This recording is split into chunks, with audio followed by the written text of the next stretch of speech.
Welcome back all to the channel of the Literature Dropout. Hello, and today we'll be talking about Sir Gawain and the Green Knight. Honestly, my expectations going into this was very high, and they have not been met. We will go over why later. Since it is 1 in the afternoon and I prefer not to day drink in the middle of the weekdays, I have popcorn here as to look douchey enough to make this a dropout channel. Screw it, right? To give you a summary of this story briefly, because it is actually a brief story, written in Middle English. Not Old English like Beowulf, but the one that came after Middle English. To summarize it briefly, there's this town, there's King Arthur, there's the guy at King Arthur's right hand, Sir Gawain, alright? And into town comes the Green Knight, and he's like, yo, I'm the toughest guy here. I'm wearing all green. You, King Arthur, you can land any blow on me, and in a year and exactly 1 day later, you will come meet me in the Green Chapel, and I will lay down the same blow onto you. Well, it's kind of stupid. I say they should just fight like real men without swords and just like wrestle it out. Get some Brazilian Jiu-Jitsu in there, get some MMA. Go in the UFC octagon, but that's just me. Alright? And Sir Gawain ends up landing the blow on him, and he cleans off the Green Knight's head. I mean, his head is cut straight off, but then before his head touches the ground, he catches his own head, puts it back onto his body, and says, in a year and exactly 1 day, you will meet me in the Green Chapel, and that is where you will die. Now, this is not the part I don't like about the story. I thought all that was great. I loved that he had Wolverine's regeneration ability and just kind of put his head back on. It's making me think, who'd win in a fight, this guy or Beowulf? Because he can cut off his limbs, but maybe they grow back. You know, I'm thinking all these things. Then later, when Sir Gawain is on his way, this is completely separate from my thoughts. Sir Gawain is on his way after a full year. He's just like, guess I'll die, because he's going to cut my head off, and I can't do that. He goes off a journey, and he stops midway through his journey at a castle. Now, this is where I thought the story turned from pretty good to mediocre.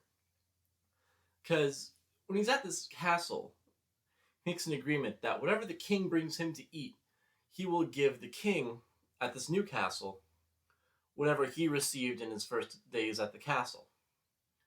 So the king's daughter comes into his chambers every morning, gives him a little peck. So when the king brings back food and he's like, I slayed this fox for you, I slayed this boar for you.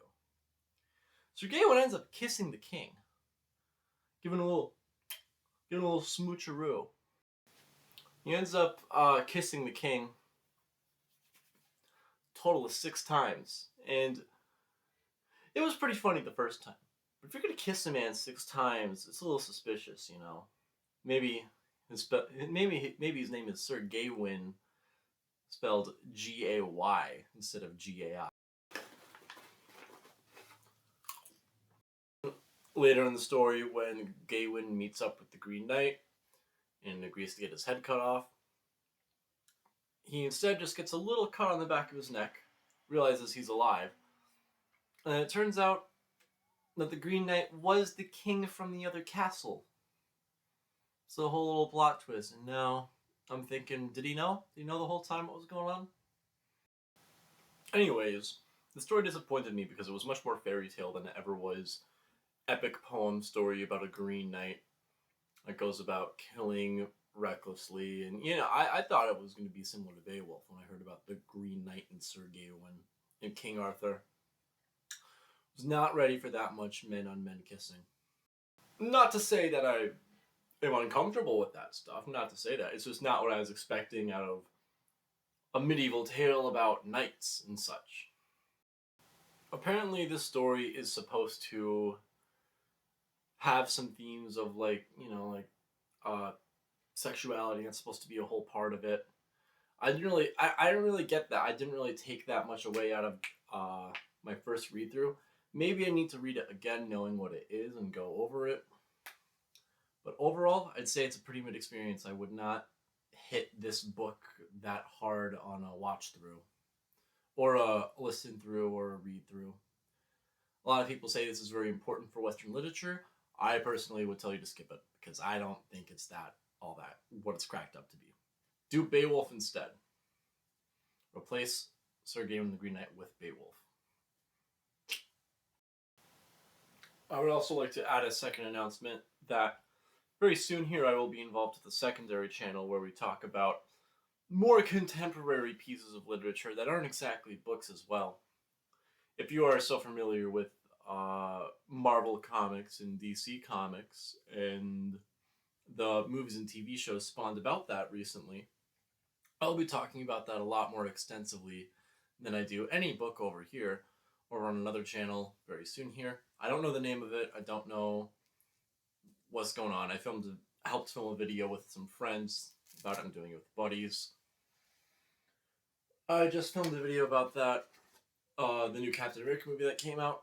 Don't know when that video is going to be up on YouTube or on what channel, but I will put links down below if you would like more content of me. And especially more content of me not overplaying how much of a college dropout I am. I'm much more... Not saying I'm not genuine here, you know. I am the literature dropout. But yeah, it's another channel I'll be a part of if you want to go check that out. I will put stuff on this channel to check out that one. So don't you worry about it. Don't you worry about it. A lot more of me to come. Alright, let's end this video